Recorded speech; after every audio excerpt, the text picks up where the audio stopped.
Shalom, salam sejahtera Bapak Ibu Saudara-saudara yang dikasihi oleh Tuhan Yesus Kristus. Berjumpa lagi dalam renungan dan doa malam GKJ Joglo. Kali ini bersama-sama kita akan merenungkan sabda Tuhan yang akan kita dasarkan dari Galatia pasalnya yang ke-6, ayatnya yang ke-9 dan ke-10. Firman Tuhan demikian. Janganlah kita jemu-jemu berbuat baik, karena apabila akan datang waktunya, kita akan menuai jika kita tidak menjadi lemah. Karena itu, selama masih ada kesempatan bagi kita, marilah kita berbuat baik kepada semua orang, tetapi terutama kepada kawan-kawan kita seiman. Saudara-saudaraku yang terkasih, ada syair lagu di dalam Nyanyikanlah Kidung Baru nomor 204 pada baitnya yang kedua. Dalam bait itu ditekankan bahwa hidup kita ini bagaikan Alkitab yang terbuka yang dapat dibaca oleh sesama kita. Karena itulah dalam lagu itu ditekankan bahwa orang percaya perlu berhati-hati dalam bertutur kata dan berperilaku agar orang lain dapat membaca pesan Kristus melalui hidup kita. Kira-kira pesan yang sama juga disampaikan oleh Paulus ketika ia menutup suratnya kepada jemaat di Galatia. Jemaat Galatia adalah jemaat hasil penginjilan Paulus, tapi sebetulnya setelah ia meninggalkan kota itu untuk melayani di kota lain, Paulus menemukan dengan mendengar informasi dari beberapa orang bahwa di sana ada satu persoalan di dalam jemaat.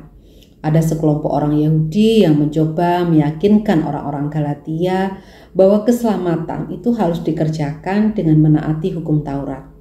Untuk memperkuat pengajarannya, mereka berusaha menghasut orang-orang Galatia untuk melawan Paulus dengan cara menggugat kerasulannya.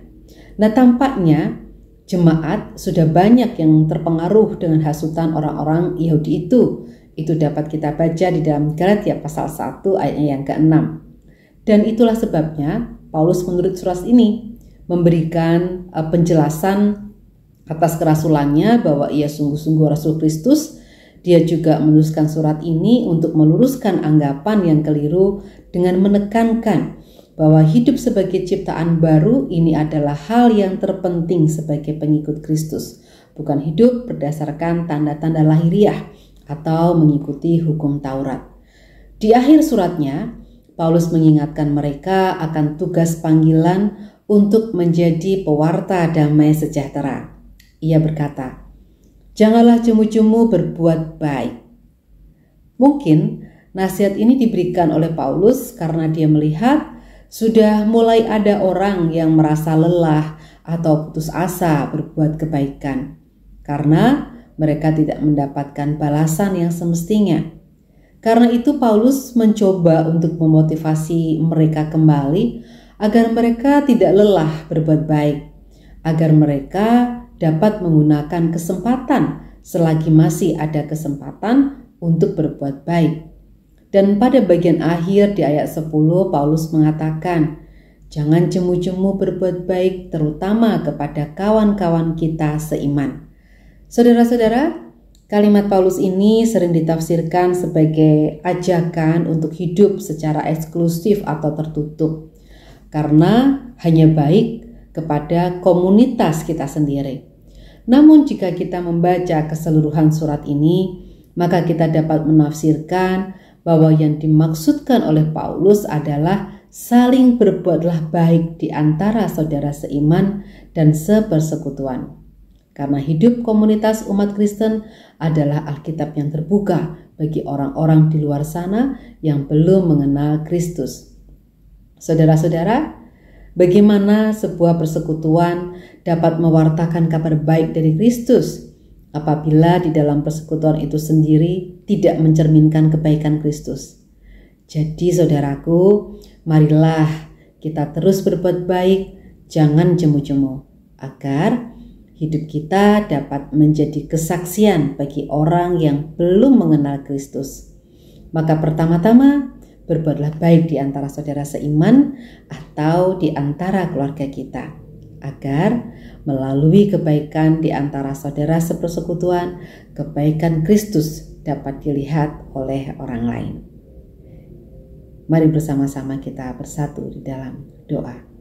Mari kita berdoa. Allah Bapa kami yang Maha Kasih, kami mengucapkan segala syukur atas kasih dan karunia-Mu kepada kami. Saat ini ya Tuhan, kami memohon kepadamu kiranya Engkau memberkati saudara-saudara kami yang sekarang sedang berjuang untuk pekerjaan dalam mereka membangun usaha maupun melakukan tugas tanggung jawab mereka di dunia kerja.